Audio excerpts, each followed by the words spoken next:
guys, welcome back to another video here. Today we're going to be showing you how to take the treasure chest that we made this past week and bring it into Unreal Engine and make it usable. I've went ahead and imported all of my assets here.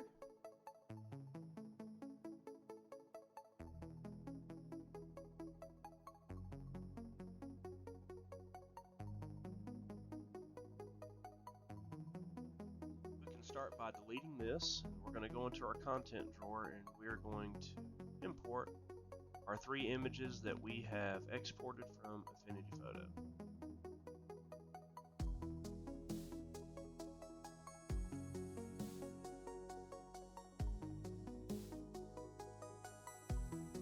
Alright, now once we have all these drug in here,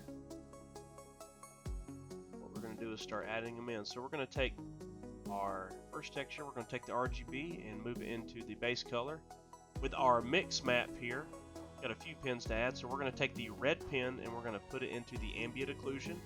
Our green pin will go to the metallic pin, and our blue pin will go to the roughness pin. And our normal map, the RGB, you would just put it into the normal pin. And once you're done with that, you can just apply and save.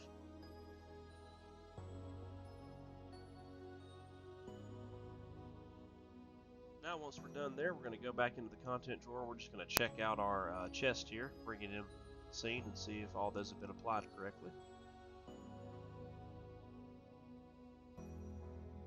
Zoom in here.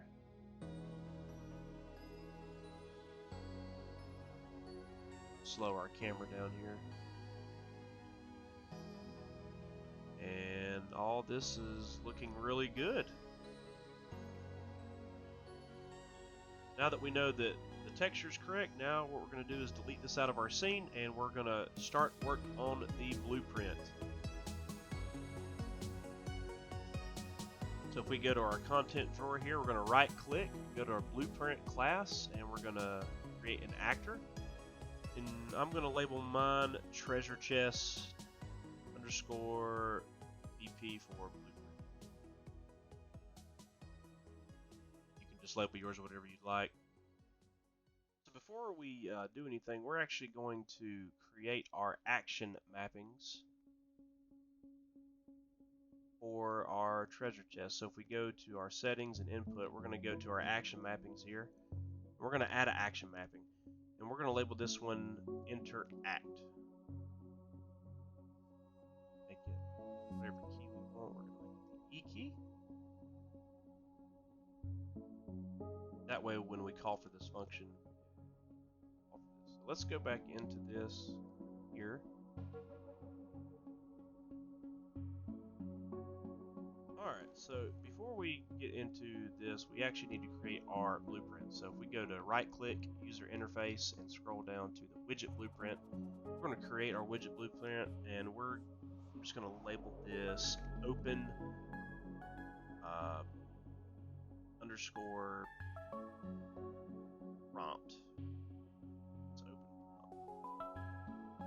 We're going to open this up,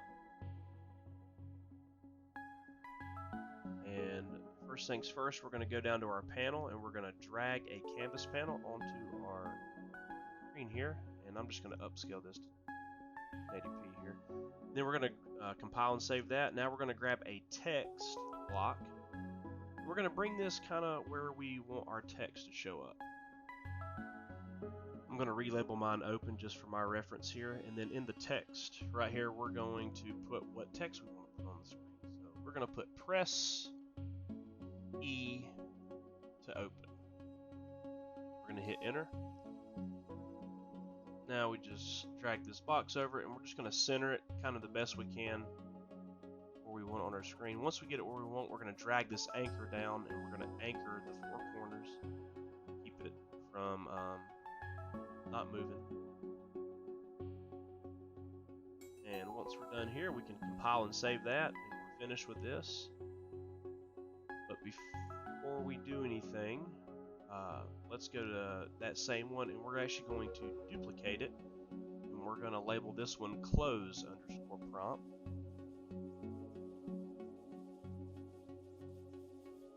let's open it up, and we're going to change the press E to open to press E to close. And we can just compile and save that. And this just helps if you do it this way. That way you don't have to like try to adjust it exactly how the other one was. That way they'll both line up the same way. So once we're done there, we're going to get back into our treasure chest blueprint here. We can open that up, and now we can start building the blueprint. So first things first, we're going to start out by bringing our chest into the scene here. And once we're done bringing the chest in, then we can bring the lid in. And we will line those up.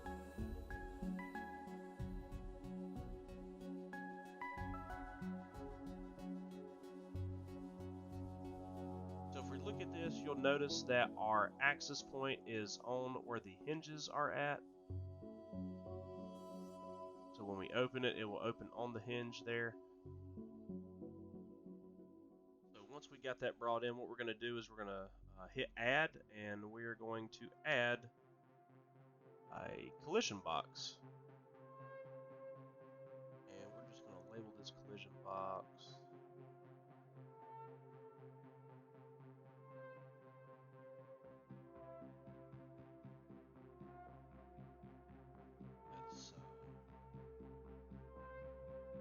Just where we want our character. I'm going to scale mine how I like it. You can scale this however you guys would like, however far you want your character to be away.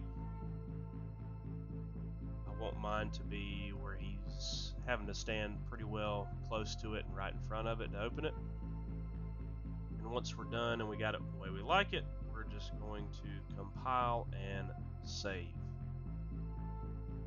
Now that we're done, we're going to jump over into the event graph, delete all this stuff here, and we are going to right click on our collision, and we're going to add a component begin overlap and a add component end overlap.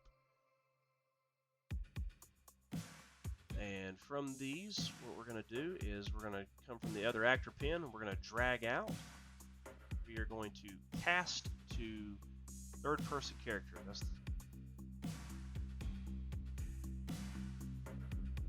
From that, we are going to drag out of here and create a branch. You can hold B and left click, and that'll bring one out, or you drag the pin out and type it in. And then from the true statement, we are going to drag that out, and we're going to create widget. And then also from the false pin, we are going to bring in a create widget. And from those, what we're going to do is select those classes, those widgets that we made, and we're going to go in there. This one's going to be open, true, and false we're going to set to close. Now we do need to set a condition to tell this branch which way to go whenever we are in the box. So we're going to create a variable here, and we're going to label it is closed. Question?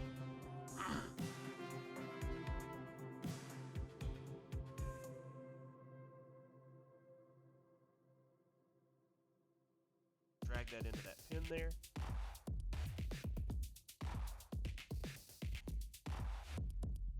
And compile. Save that out. And we want to pick the is closed to true.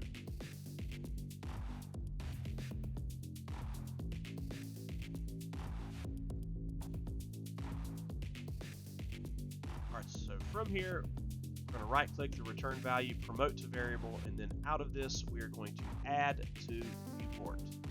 Then we're going to connect these pins here. We're also going to do the same thing for our close prompt, promote to variable, come out and add to viewport.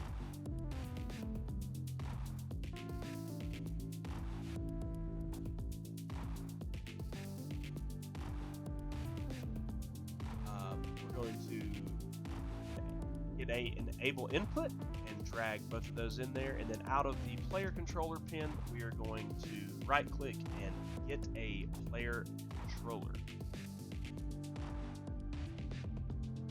and that all looks good. So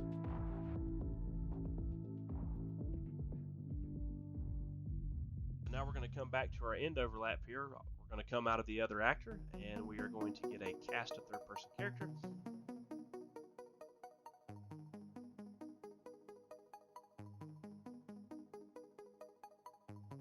And out of this, we are going to get a disable input from our player controller. We're going to get another player controller. And then out of our widgets here, our prompts, we are going to come from the return value and drag the pin out, and we're going to get a remove from parent. And we're going to connect both the open prompt and the close prompt from the return value to this. And then we're going to connect our disable input pin to the remove parent. And what this does is when you leave the box, it will remove that widget from your screen.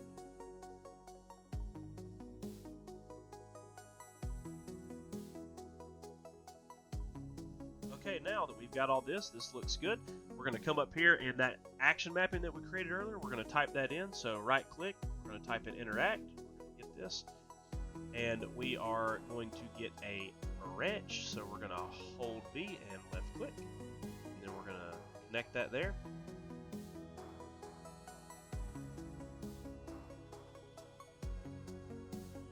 And we're going to get a gate.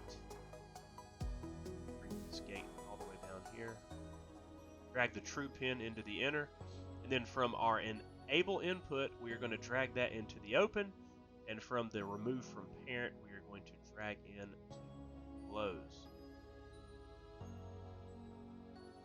So now if compile and save this, we can drag our chest out and we can test it. So let's do that.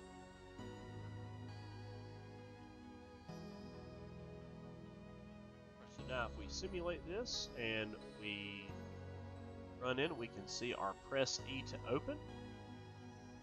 And I really like the simulation here because I can see exactly how my code's being ran. So it helps me to troubleshoot things are not set up right. So with that being finished, let's move on to getting our chest to open and close here. And before we do that, let's make a comment. So we'll select everything. We're going to hit C, make a comment here, and I'm just going to say this is open/close prompts, then close. So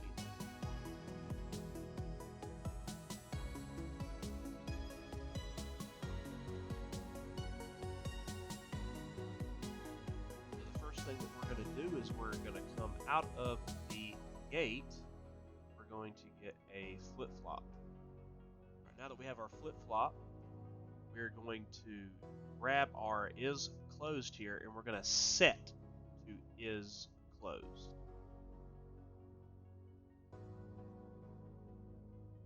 We're going to drag our A, B into both of these, and then on the B, we're going to tick this to be true.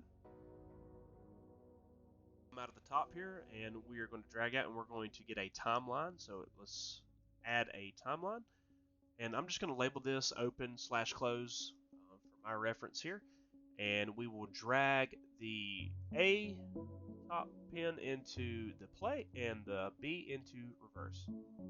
Once we're done there, we're going to double click here. We're going to add a float track, and I wanted to take roughly about 2.5 or a second and a half for the chest lid to open it. You can make this however long you want it. And then we're going to add two curves here. Right click, and then what we're going to do here is for the first pin, we want to set the time to 0 and the value to 0, and our second float, we want to do the length of 1.5 and the value to 1. Now once we're finished here, we are going to get a reference to our chest lid. Drag this out, and we're going to drag from the pin and type in set relative rotation.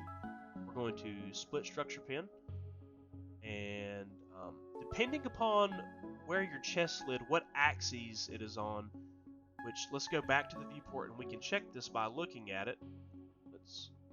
And you'll notice that it is laying on the y-axis.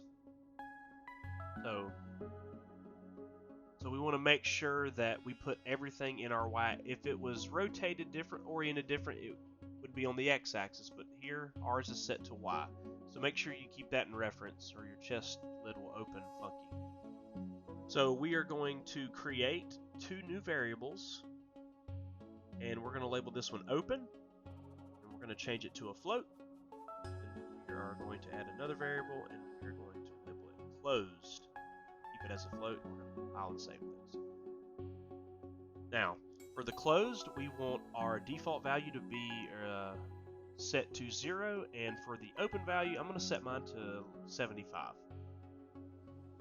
So from our Y pin, we are going to get a lerp, and then we're going to drag our closed variable into A, and then our open variable into B. And from our timeline, we're going to grab the track and put it into the alpha pin.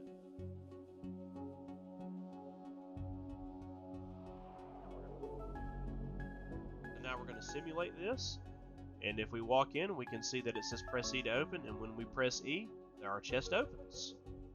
And if we walk out and come back, we can see where it says press E to close. So it knows that our chest is open. And if I press E again, I can close the chest. So we got this working. If we come back, we can see it says press E to open. So we have our code and it is finished. Well guys, I hope you enjoyed the video. Hope it was a big help. Leave a comment down below, like and subscribe, and we will see you guys next week.